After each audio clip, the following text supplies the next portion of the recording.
Hello guys, my name is Rui Manalo, and in this video, we are going to present our final project, console application in fundamentals of programming. So, the console application that we developed is eWallet. We will discuss its functions and uses. So let's start. The first thing that we will see in the screen is the login section, where the user is prompted to enter their username and 4-digit PIN. Since we don't have database yet, we use predetermined username and MPIN. Once you enter the correct MPIN and username, the system will go directly to the e-wallet menu. Let's try that again with a wrong username. So we put here my name instead of the real username. And then it says incorrect username. Try again because it has the wrong username. And now let's put a wrong MPIN. Instead of 1234, let's use 8765. And then it says incorrect MPIN. Try again. And that's basically how the login section works. It won't proceed unless you put the right username and MPIN. Hello guys, today I will discuss the balance method and the deposit method. Check balance method. Simple lang naman yung magiging function o purpose nito para ma-display natin yung current balance natin dito sa ating e-wallet. Bali sa user interaction naman, kapag sinelect nila yung check balance, then mag-system clear yung console. The system clear the console and display the header for the balance section. For implementation, gumamit kami ng console.clear to ensure na malinis yung magiging display namin. And para ma-print yung header and then yung current balance, ginamitan lang naman namin ng console.writeLine. Deposit method. Para naman sa function and purpose ng deposit method, is to allow lang ng user na makapag-add ng money nila to their e-wallet. For user interaction, kapag sinelect ni user yung deposit option, and then the system just clear ulit yung console. And then it prompt the user para enter yung amount na gusto nilang i-deposit sa kanilang account. And kapag na-deposit na nila, i-display lang dito yung updated na wallet balance kung saan makikita natin dito.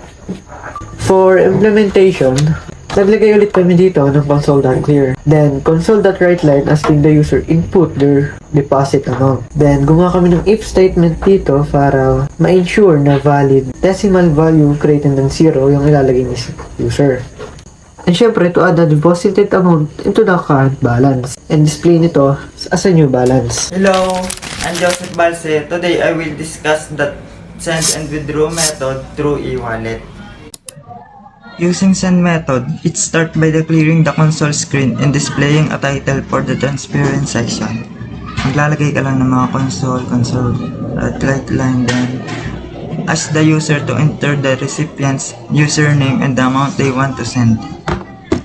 Pindutan mo lang yung for, then kung ano yung pangalan na pagsesendan mo, then enter amount 1,000 $. Then check if enter amount is greater than 0. Kailangan mas mataas dun sa 0 yung isesend mo. If the amount is valid, it checks if there's enough balance to send that amount. So check lang natin kung may enough balance pa.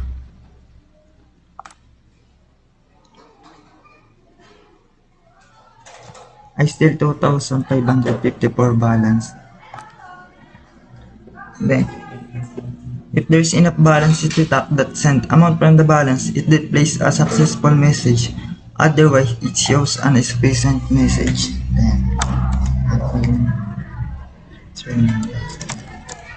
Then I send 300.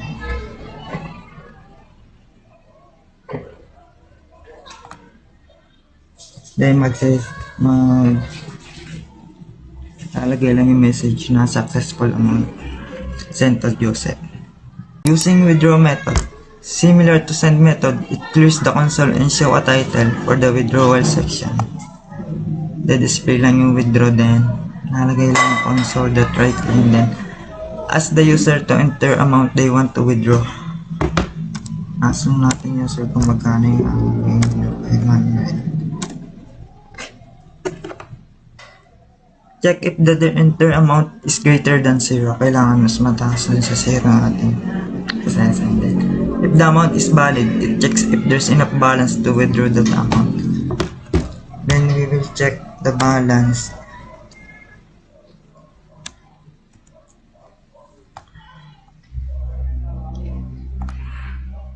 Okay, still $2,600. If there is enough balance, it detects that withdraw amount from the balance. It display a successful message. Otherwise, it show an insufficient fund message.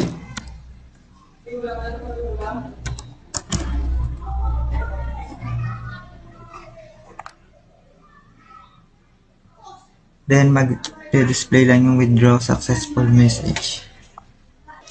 In this part, we will discuss the exit choice.